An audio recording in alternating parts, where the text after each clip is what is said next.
In this video, I will show you how to apply Kirchhoff's loop rule in a circuit where I have two resistors connected in parallel. Now, this is my circuit. I have my battery with a potential difference of EMF, the positive side, the negative side. This is resistor R2. This is resistor R1. Now, this is a different circuit than the one where I had the two resistors in series. When the two resistors were connected in series, I had one loop, a single loop. This is not true anymore. When you have resistors connected in parallel, at least for this most simple circuit with resistors in parallel, I can find three loops, and I'm going to show you which ones. The first one starts from A, goes to B, and then I go to C, and then D, E, F, back to A. Okay, so this is the first closed loop. The second closed loop, I do something similar, but instead of going from R2, I go through R1. So I go from A to B, and then I go to point G, and then H, E, F, and back to A. So this is the second loop. But there is a third one, okay? So a loop does not have to include the battery or a battery if you have more than one in your circuit. A loop, a closed loop, is just a closed loop. So long as you can start from a point and go around the circuit and come back to the same point, that is a closed loop. There is absolutely no other requirement for what a loop should be or should include. So the third loop is starting from B and then going to G and then H, E, D, C, and then back to B. So this is my third loop over here. It includes the two resistors. So a loop does not have to include the battery. Now, what I'm going to do here, I will apply Kirchhoff's loop rule for all of these three, just so you can see how you can use Kirchhoff's loop rule. So let's call this what? Let's call this loop 1. Let's call it loop 2. And then let's call that one loop 3. So for the first one, for loop 1, what I will have is VB minus VA plus VC minus VB, and then I go to D,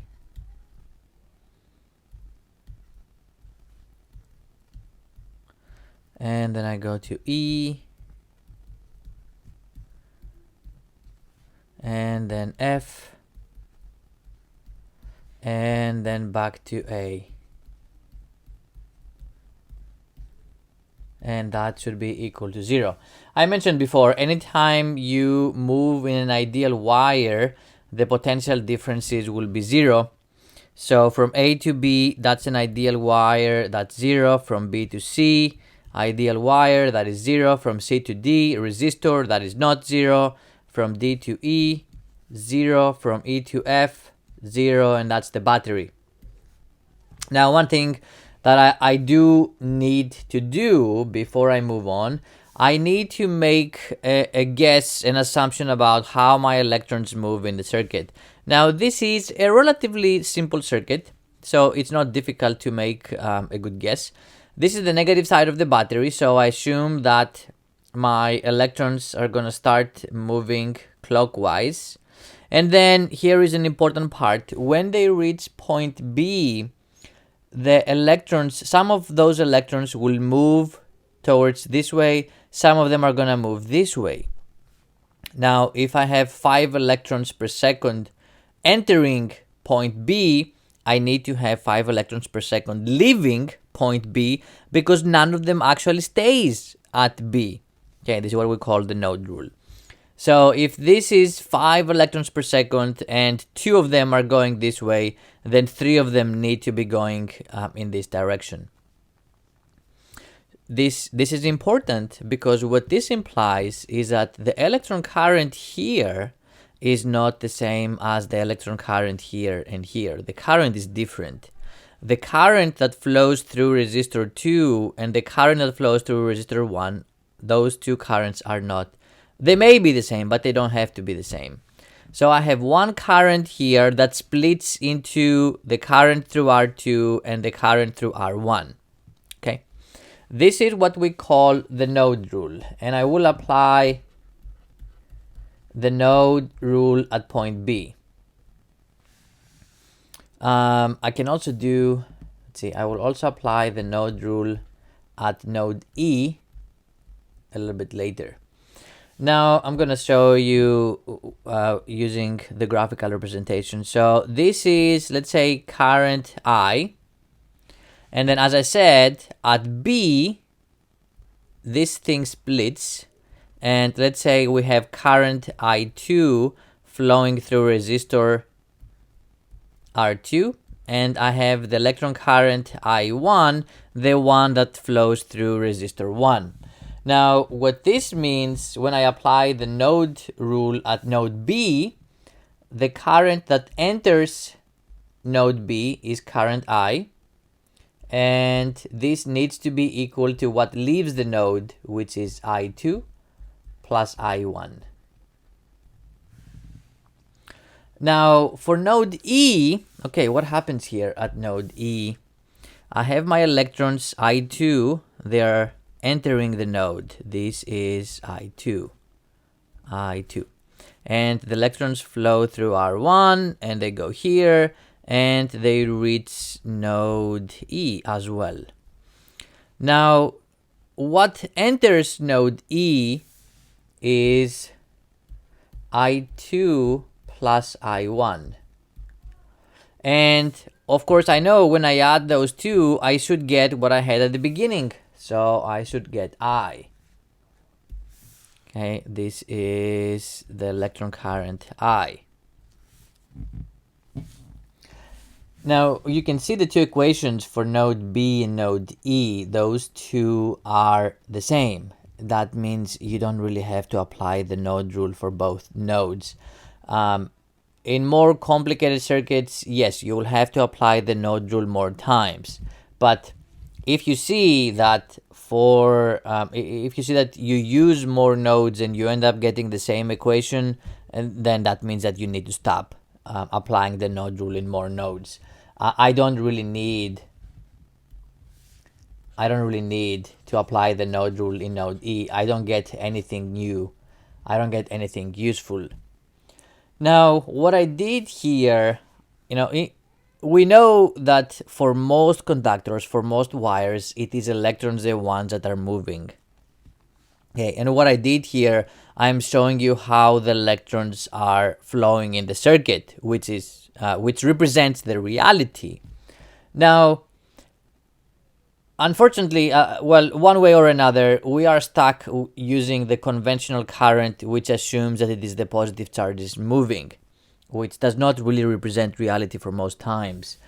So what I will do, okay, now that I hope you understand how electrons move, I don't have much space, so I'm going to erase this. If you have space in your figure, feel free to draw, to not erase this, just leave it in your figure. It will just be easier for me to visualize the conventional current. So let's use this one. If you have space, leave what I erased in your figure. So the electrons are flowing this way. Okay, I'll be clockwise, which means the conventional current will have to be flowing counterclockwise. So in a similar idea, if I call this the conventional current I, then this is going to split here into I2, and it will split here into I1. And then I2 goes this way, and I1 goes this way after it passes through R1, and then you have the current I that's going back to the battery. Now, if I apply the node rule for node B, for conventional current, I get I2 plus I1 is equal to I. As you can see, it's exactly the same equation. The only difference is that's the electron current, that's the conventional current. But physics-wise, they represent the same thing, only This one is a little bit a more accurate representation of reality than what this is. But in any case, I'm going to use the conventional current application of the node rule. Now, I need one more thing before I go back to applying the loop rule. I do need to show what's the direction of the electric field. I haven't used pink, purple in a while. So the electric field in the battery will point away from the positive side of the battery and towards the negative side. And then remember, the electric field in your resistors is gonna point in the same direction as your conventional current. So that's the electric field here, that's the electric field there. All right. Now, I'm going back to applying Kirchhoff's loop rule in loop 1. I'm going from C to D. So in this application of the loop rule, I go from C to D, which means I move to the left, the electric field points to the right. The potential needs to increase. And then I go from F to A. I'm moving in the same direction as the electric field. The potential needs to decrease. Now R2 is an ohmic resistor. I can use Ohm's law here, but I have to be careful, okay? I know that this looks like IR from Ohm's law, but I have to be careful what current am I using and what resistor is this one. This is current I2, okay? It's current I2 that flows through this resistor, and this resistor is resistor 2. So plus I2 R2 when I go from C to D. And then when I go from F to A, I'm going through the only battery of the circuit, so this will be just EMF equals 0. So when I apply this Kirchhoff's loop rule in loop 1, what I get is plus I2 R2 minus EMF is equal to 0. That's the equation I get. I'm gonna do the same thing for loop 2. I go from A to B, and then I go from B to G,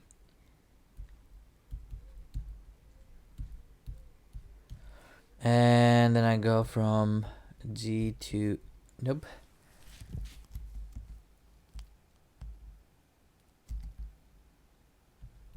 H,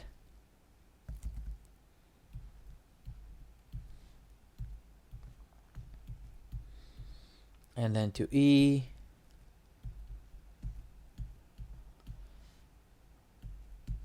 D, and then C, and then I'm going back to B. No. I'm at some point I started following the other loop. Okay, let's see, where did I get lost?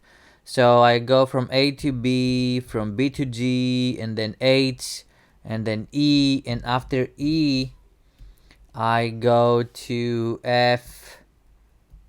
I started following the other loop. So after E I go to F, and after F I go back to A, and that is it. Okay, so don't make the same mistake I did to follow part of the loop at the beginning and then follow a different loop for the second half. All right. So let's double check from A to B, B to G, G to H, and then H to E, from E to F, and from F to A. All right, looks good. I am back at the initial location. Now let's see, what are the ideal wires from A to B, from B to G, and then from H to E, and E to F. So all of those are 0. Now I go from G to H, I'm moving to the left, the electric field points to the right, so that's a plus. And then through the battery I go from F to A, the same direction as the electric field, that's the minus. Now I can use Ohm's law here because that's an ohmic resistor. Again, I have to be careful what is the current and the resistance that I need to use. This is current I1 that flows through this resistor, and this would be resistor 1. And through the battery, the potential difference is EMF, so that is 0. And what this gives me is plus I1 R1 minus EMF is equal to 0. That's the other equation. And the last one, loop 3. Let's see. Try not to get confused in this one. So I go from B to G, so VG minus VB plus V8 minus VG plus VE minus V8 plus VD minus VE plus VC minus VD. I'm running out of space. So what was that? V. So I am at C, and then the last one I need to go back to B. VB minus VC is equal to 0. Again, let's see what are the ideal wires. From B to G, that's ideal wire. From H to E, from E to D, and from C back to B, that's also ideal wire. Now, from when I go from G to H, okay, which is this term, I move to the left, the electric field points to the right, so that's a plus. And when I go from D to C, I move to the right, the electric field points to the right, so now I need the minus here. Now, both of them are resistors, so for both of them I need IR. And I have to see what current and what resistance to use. It's the current I1 that goes through the resistor, and it's resistor 1. And then the other one is current I2 and R2. So the equation that I get from applying Kirchhoff's loop rule here is plus I1 R1 minus I2 R2 is equal to 0. I'm gonna name these equations. So let's call this equation 1. Let's call this equation 2. Where's the other one? This is equation 3, and this is equation 4. So this is how you can apply the node rule for this circuit, and this is how you can apply Kirchhoff's loop rule for all 3 loops of this circuit. Now, okay, what do we do now? So we did all the physics, what do we do now? Typically in circuits, what we control is the EMF, the resistance of the resistors, and often we are looking for the currents that flow in the circuit. So in these 4 equations, 1, 2, 3, 4, it's the currents that are the unknowns. Let's add the equations that I had were the following. I'm going to show you how you're going to work with this. So I had I1 plus I2 is equal to I. I had I1 R1 plus minus EMF is equal to 0.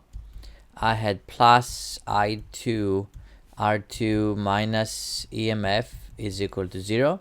And the last one that I had was, let's take a look because I forgot.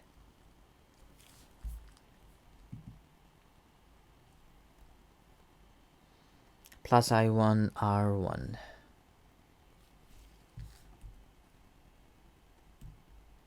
Uh-oh.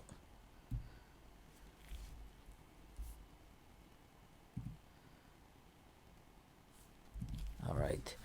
Plus I1 R1 minus I2 R2 is equal to 0. Now, I want to point out what are the unknowns here. So as I said, typically what you don't know is the current, or the currents. In this case, I have I1, and I2. Those are the three unknowns. And let's say that typically you know everything else. Let's make the numbers up. So let's make this one 1 ohm. Let's make R2 2 ohms. And let's make the EMF to be what? Let's make that 4 volts. Okay, by the way, in case it's unclear to you, this is, when you see this from me, what this represents is the Greek letter omega. This is one way that you can use to make it just easier for me than making this thing. Anyway, so that's the symbol that I use for ohm.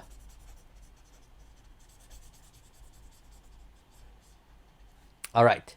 Now, I want you to pay attention. I have 3 unknowns and everything else is known, and I found 4 equations. We know that if you have 3 unknowns, what you really need is 3 equations. You don't need 4. Now, I want to remind you, I used the node rule to get this one. I need this equation. I cannot get rid of it. I used the loop rule to get these 3. So what I want you to realize is that the 3 equations that I got from Kirchhoff's loop rule are not independent. In fact, if you subtract this equation from this equation, you will get the last equation. This shows you that these 3 equations are not independent of each other. They are actually, you can write one as a linear combination of the other one. In this case, practically what this means is that you don't need all 3. Since you have 3 unknowns and you have already 1 equation from the node rule, I only need to keep 2 equations from the loop rule. Now, which one will I keep? Okay, I think I called them 1, 2, 3, and 4, if I remember correctly. I'm gonna keep the ones that make my life the easiest. And if you take a look, in equation 4 there are 2 unknowns, I1 and I2. That is not great. In equations 2 and 3, I only have 1 unknown, I1 here and I2 here. So what I'm gonna do, I'm gonna use equations 1, 2, and 3 to find the 3 unknowns. So from equation 2, solving for the unknown I1, you get EMF over R1. For this one, you get EMF over R2. Let's see, what does this give me? So that's a 4. This one is a 1. So that is 4 amperes. And this is 4 divided by 2. So that's going to give me 2 amperes. And now that I have these 2 numbers, now I can use these 2 combined with equation 1 to find the current I, which is the sum of the 2. 2 plus 4 equals 6 amperes. Okay, so that's one of the unknowns, that's the other one, and that's the other one. Now I know the 3 currents that flow in the circuit. Now I want to show you, I want to go back and talk about the process. When you have a more complicated circuit, it's the same idea. You have to start by drawing the electric field vectors, looking at how your electrons move in your circuit, decide what symbols you will use for the currents, and then choose your nodes, apply the node rule like I did here. See how many unique equations you get from applying the node rule, and then look at how many loops you can come up with from your circuit, and then apply Kirchhoff's loop rule and decide how many of those you need in order to move on and solve for your unknowns.